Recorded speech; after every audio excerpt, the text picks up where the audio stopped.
Right and wrong, virtue and sin, these are very human concepts. If we were to travel to the stars and find civilized creatures, would they too live an existence that required them to make moral choices? Whenever science fiction depicts a civilized life form, there are usually rules. Even though they are the Federation enemies, the Romulans have codes to live by, as do the Klingons. They may not agree with ours, but then again, we don't even agree among our own nations here and now on Earth. So here's the big question. Is it possible to live without a concept of good and evil? We're about to find out in The Savage Curtain.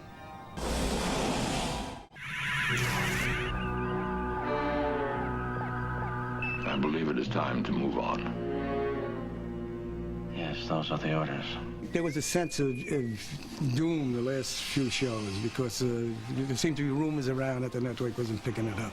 We very strongly suspected we were going to be canceled almost immediately after we started the third season. Always it is the brave ones who die.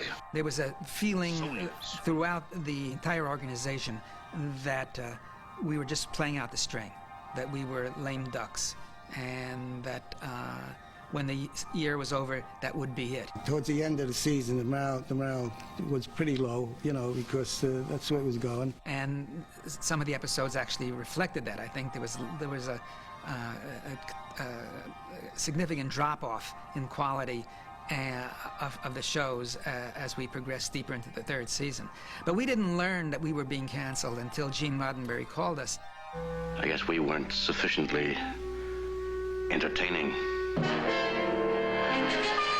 I think we stopped shooting sometime in February or March, and then, or perhaps even April, but it was about 2 months later that Gene called us and said that we had been canceled, and that it was so interesting because he said, hope we can work together again sometime. Now that was probably the most prophetic comment anybody could have made, and yet it was made, you know, almost idly, you know, in a kind of a flip way. Certainly, he didn't believe that we were coming back, nor did anybody else. I agree with you, Mr. Involved with Star Trek. Beauty survives.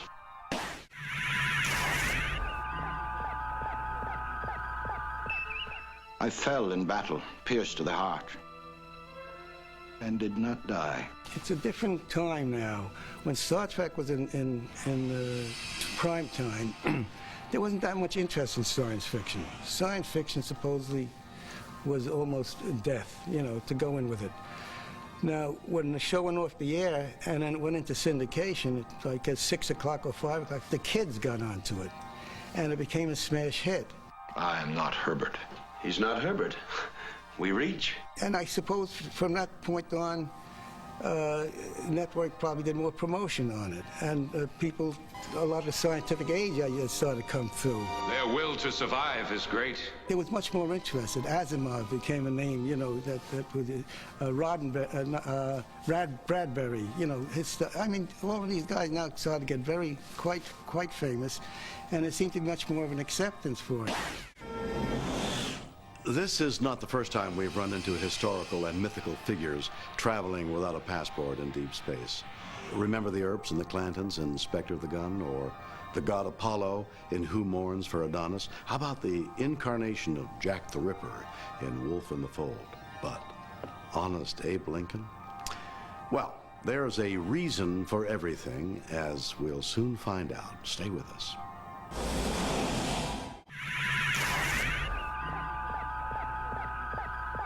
What's your next move?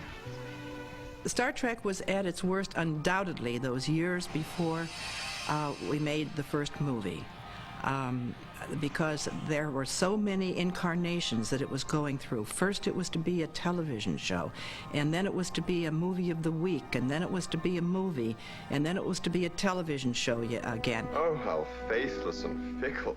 Make up your minds.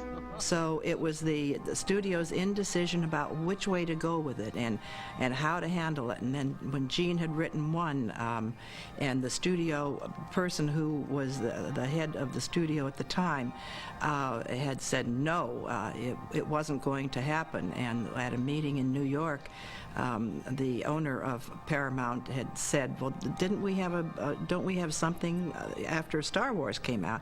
Don't we have something like that? And they said, yeah, it's called Star Trek. He said, well, let's drag it back out again. Oh, that's just lovely. But not totally unexpected. And those are times that are down. But Gene, you know, he didn't let those things bother him. Again, he was a very, very incredible optimist. And he wanted to keep busy. Busy. I can quote him, the emotional and physical cost is quite high. It is the artist's calculated risk, like the candle that will burn for just so long. You can force it to burn brighter, but it will also burn faster. You pay for it. Still, I'd rather do that than flicker dimly in a corner. Gene Roddenberry, Star Trek's creator and co-writer of this episode, was a sickly kid who read a lot and dreamed of being a writer. He became an Army pilot in World War II, and he later flew for commercial airlines. Acting on his dreams, he moved to Los Angeles, where he became a police officer. And dressed in a uniform one day, he frightened a famous Hollywood agent into reading one of his scripts and was quickly hired. He wrote for Naked City, Highway Patrol, Dr. Kildare, Have Gun Will Travel. He then created the series The Lieutenant, where he met Leonard Nimoy and a few others who would later join him on the Star Trek crew. Along the way, he acquired the nickname Great Bird of the Galaxy. We lost him in 1991.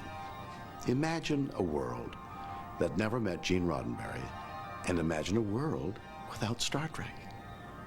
How fortunate we are that Gene blessed us with his vision.